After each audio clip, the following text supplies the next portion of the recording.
পিলখানা হত্যাকাণ্ডে ভারতের সম্পৃক্ততা ও অন্তরাল রহস্য জেনে ফেলায় কাল হয়েছিল সেনাবাহিনীর চৌকস কর্মকর্তা অবসরপ্রাপ্ত মেজর জাহিদুল ইসলামের। অভিযোগ রয়েছে, সেই সত্য ধামাচাপা দিতেই 2016 সালে রাজধানী মিরপুরের রূপনগরে জঙ্গি নাটক সাজিয়ে তাকে নির্মমভাবে হত্যা করে বিগত আওয়ামী লীগ সরকার।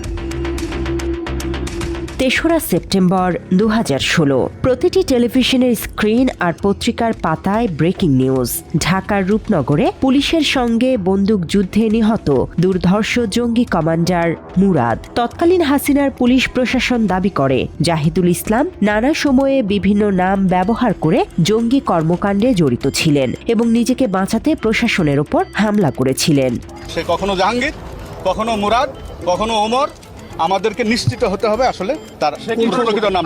তার কাছে পিস্তল ছিল, তার কাছে চাপাতি ছিল এবং গ্রেনেডও ছিল।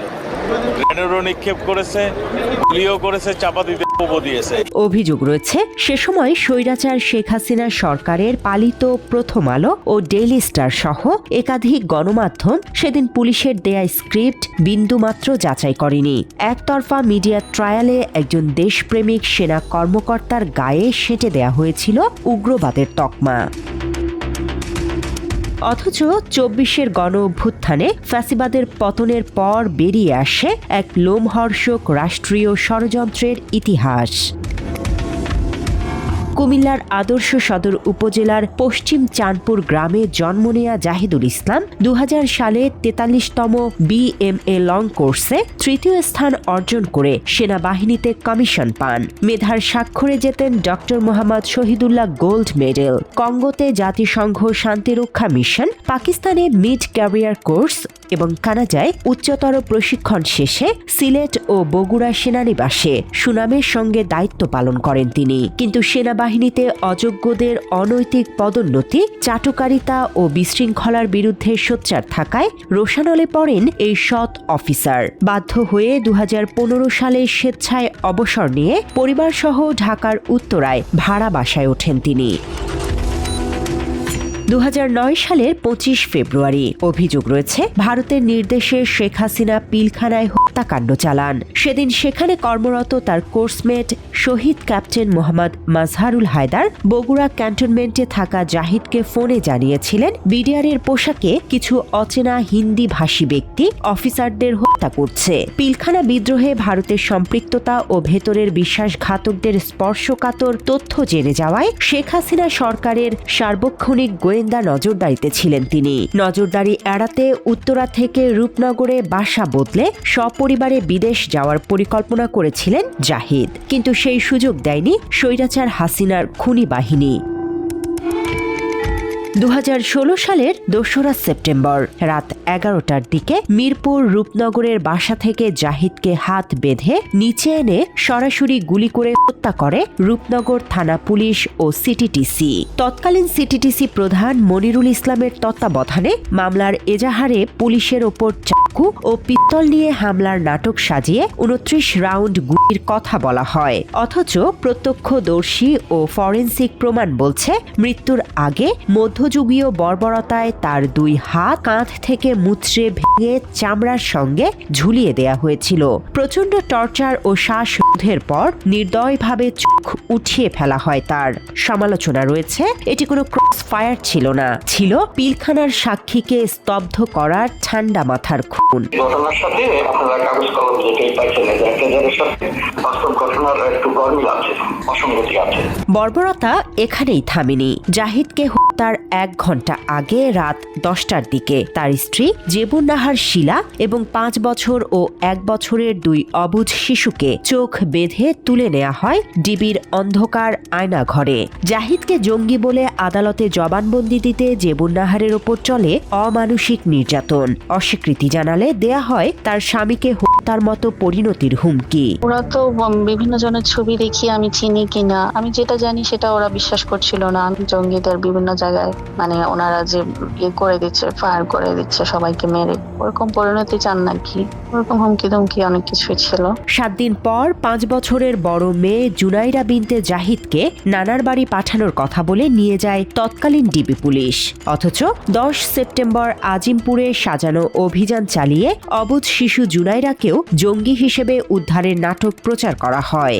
বাবা মার সাথে সবার সাথেই ছিলাম, পরে আম্মুর সাথে আজিমপুর যে ওখান থেকে গাড়িতে করিয়ে নিয়ে যাওয়া হয়েছে, ওখানে নিয়ে আমাকে বসায় ছবি তোলা হয়েছিল। এরপরে আরেকটা মাইক্রোতে করে ওই ভিকটিম সেন্টার নামে একজন আন্টি আর একজন আঙ্কেল নিয়ে গিয়েছিল। এরপরে ওখানে আমি এলাম, পরে আমার নানা নানুরা এসে আমাকে নিয়ে গিয়েছে। ছোট মেয়েকে নিয়ে দীর্ঘ 4 মাস 7 দিন আয়না ঘরে গুম থাকার পর 2016 সালের 24 ডিসেম্বর আশকোনার একটি বাসা থেকে জেবুন নাহারকে উদ্ধারের নতুন গল্প ফাঁদে পুলিশ।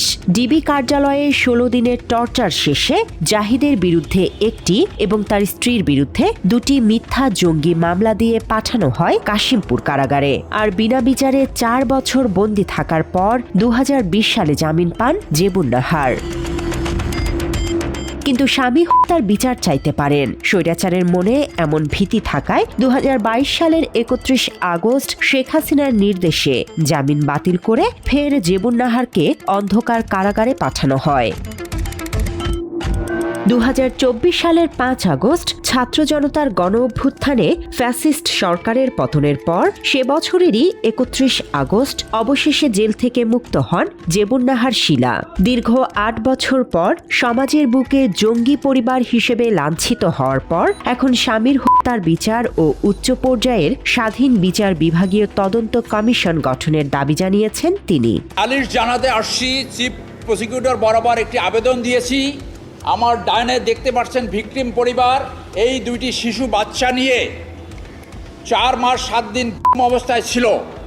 কারণ হলো এই যে আবেদনকারী জেবুন্নেসা ইসলাম, তার হাজব্যান্ড মেজর জাহিদ অত্যন্ত ব্রিলিয়ান্ট অফিসার ছিল।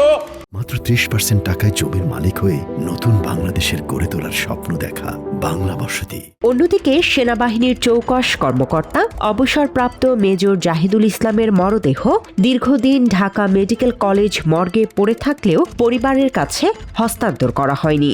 2.5 বছর পর আঞ্জুমান মফিদুল ইসলামের মাধ্যমে বেওয়ারিশ হিসেবে তাকে জুরাইন কবরস্থানে দাফন করা হয়, যা আজ পর্যন্ত খুঁজে পায়নি তার পরিবার। 303 হলো আঞ্জুমানের সিরিয়াল আর কি, আমাদের রেকর্ডে যে আঞ্জুমান গুলি দাফন হয় ওই দাফনের সিরিয়ালটা, কিন্তু কবরের সিরিয়ালটা নাই।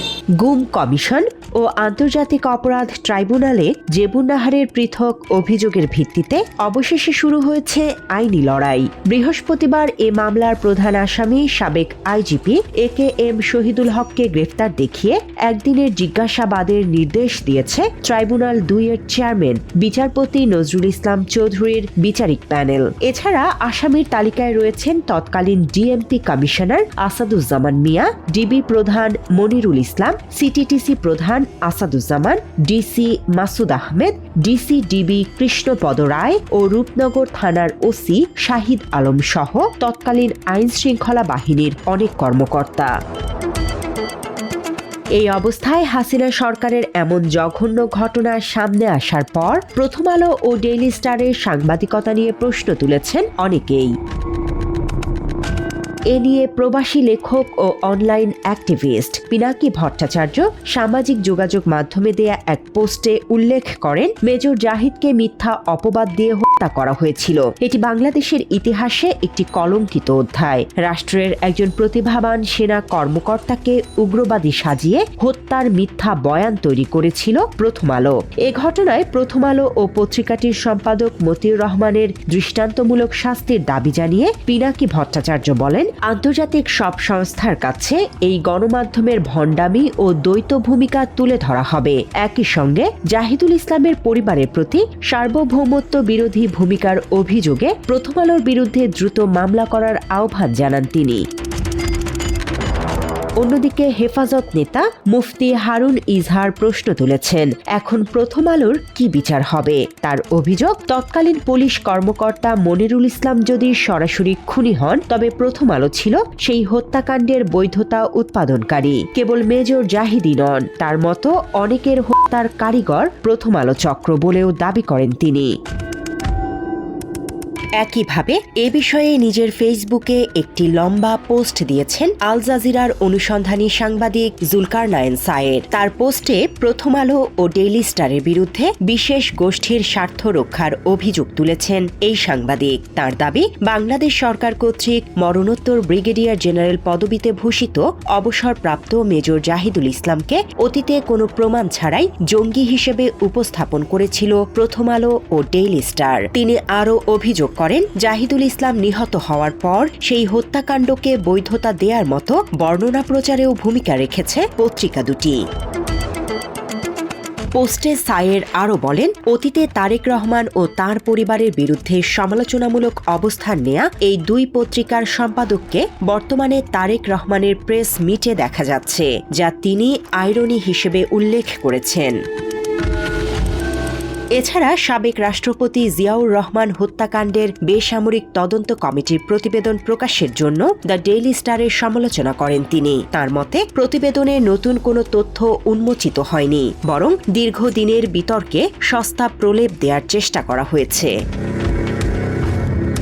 সবশেষে প্রথম আলো, দ্য ডেইলি স্টার ও ট্রান্সকম গ্রুপের বিরুদ্ধে উদ্দেশ্য প্রণোদিত ন্যারেটিভ তৈরির অভিযোগ এনে সায়ের বলেন, এখন সময় এসেছে সংশ্লিষ্ট সম্পাদকদের জবাবদিহিতার আওতায় আনার এবং সেনাবাহিনীর কর্মকর্তাদের জঙ্গি হিসেবে উপস্থাপন ও রাজনৈতিক নেতৃত্বকে প্রশ্নবিদ্ধ করার পেছনের কারণ জনগণের সামনে তুলে ধরার।